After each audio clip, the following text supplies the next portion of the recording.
Mayong adlaw, welcome back sa akong channel. Karong adlaw papatuloy natin yung pagbibideo natin sa pag-i-erect ng tower, kung paano talaga nila ginawa. Yan, may center boom yan para itayo yung tower. At sa mga bago pa lang sa channel ko,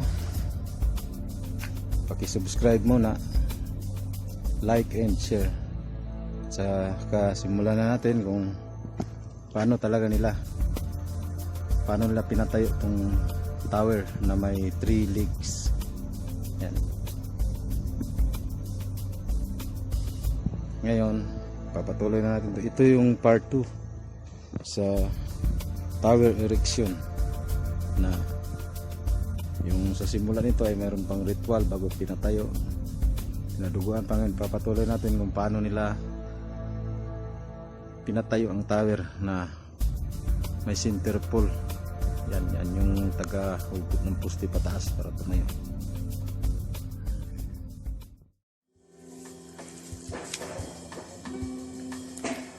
So inana gid ay kalisod was na magsumpay na sa 5G tower sa erection.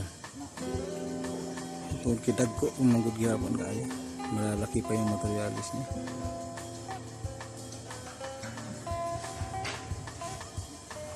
Yan, pangalawang dugtong pa lang pero mahirap na. Ito yung part 2 sa tower erection.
Muna siyang banting paano dito, mura pataas.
Tayo bundok di bawah untuk berkata. Beri kita aman no. Ini utama. Doyan tahun.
Mauna ni siyang ika-upat kasumpay. 1, 2, 3, 4 upat kasumpay.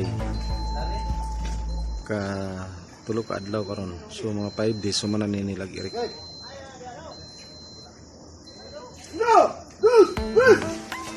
Mano-mano ra gani ni kay nadaot ang makina. Let's go! Let's go! Hey, hapit na!